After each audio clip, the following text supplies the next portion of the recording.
राम राम भाइयों। आप सभी भाइयों का आपके यूट्यूब चैनल जंग रोजगार की पर स्वागत है। आज मैं लेके आया हूँ आपके लिए एसएसबी के थ्रू जितने भी एग्ज़ाम में भी हो रखी हैं, हर कैटेगरी जितनी भी कैटेगरी की हुई हैं, जैसे कम्युनिकेशन की हुई है, ट्रेडमैन की हुई है, एसआई कम्युनिकेशन की हुई है और उसके अंदर पैरामेडिकल स्टाफ की भी हुई है और भी एक दो ट्रेड्स हैं जिनकी एग्ज़ाम यहाँ पे हुई है। ठीक है, तो वेटनरी की हुई है और फिर एक स्टीवर्ड्स की हुई है। ऐसे करके करीब 5 से 6 कैटेगरीज़ के अंदर एग्ज़ाम हुई हैं।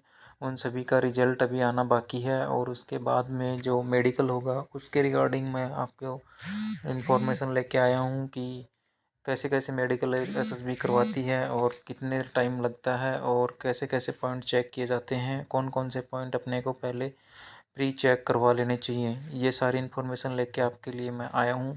तो आप सभी भाइयों को एक बार फिर से राम राम और पूरा वीडियो ध्यान से और अच्छे से देखें।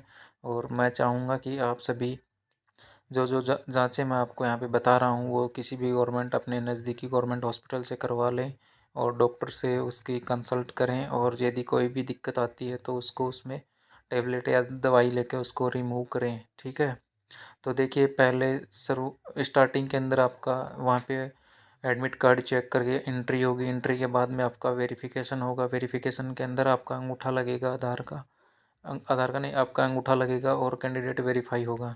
उसके बाद में आपको एक दूसरे हॉस्पिटल में ले जाया जाएगा, हॉस्पिटल या फिर लैब में लेके जाया जाएगा, जहाँ पे आपका ब्लड टेस्ट के लिए सैंपल कलेक्ट किया जाएगा, यूरिन टेस्ट के लिए सैंपल कलेक्ट किया जाएगा और आपका एक्सरे। ये 3 जाँचें हैं वो अलग से आपको करवाई जाएंगी। फर्स्ट डे यही होता है एसएसबी के अंदर और ये सारी जाँचें प्राइवेट हॉस्पिटल में होती हैं। ठीक है, तो आप सभी को ये बता दिया जा रहा है कि ये प्राइवेट हॉस्पिटल में होंगी, तो इसमें कोई भी वो नहीं है, किसी भी प्रकार की कोई वो नहीं है।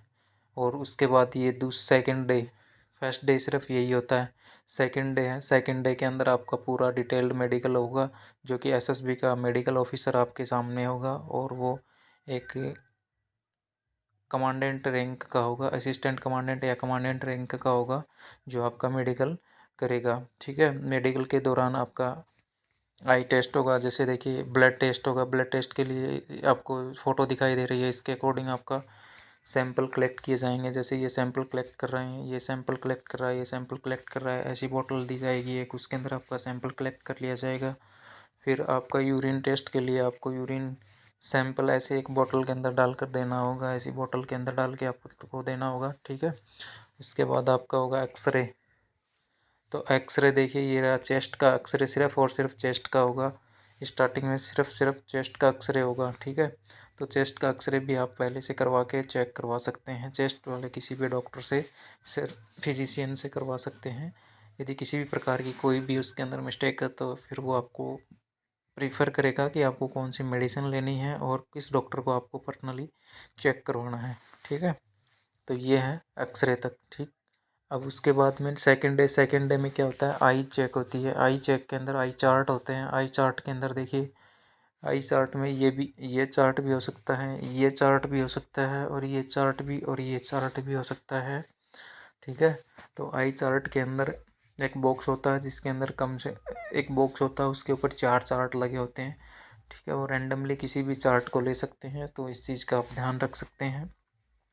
और उसके बाद में जो भी है आपका नोकनी है, बैंड है, कैरी एंगल है या फिर किसी भी प्रकार की कोई सर्जरी हुई है और आपके हाथ पे यदि किसी भी प्रकार का टैटू है तो आप उसको ओपनली है तो उसको रिमूव ज़रूर से ज़रूर रिमूव करवा लें, अन्यथा आपको वहाँ पे एक टैटू की वजह से बाहर होना पड़ सकता है मेडिकल के अंदर।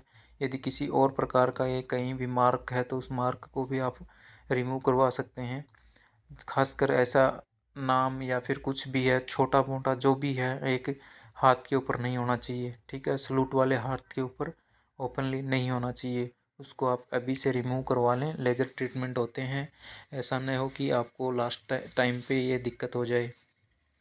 और एक वेट चार्ट आता है, उसके अकॉर्डिंग अपना वेट रखें। वेट चार्ट ये दिया हुआ है नोटिफिकेशन के अंदर, तो उसी के अकॉर्डिंग आप अपना वेट है वो मेंटेन रखें। यदि किसी का वेट कम है तो वो उसको बढ़ा कर रखे और किसी का वेट यदि कम ज़्यादा है तो उसको कम कर ले, ठीक है, क्योंकि उस टाइम पे अचानक से आप वेट लॉस नहीं कर पाओगे। और री मेडिकल के लिए आपको सिर्फ और सिर्फ 24 आवर्स दिए जाएंगे। री मेडिकल के अंदर आपको सिर्फ और सिर्फ 24 आवर्स दिए जाएंगे, ये खास कर ध्यान रखना। तो आप सभी भाइयों को किसी भी प्रकार का और डाउट है तो वो हमें कमेंट कर सकते हैं, या फिर हमारे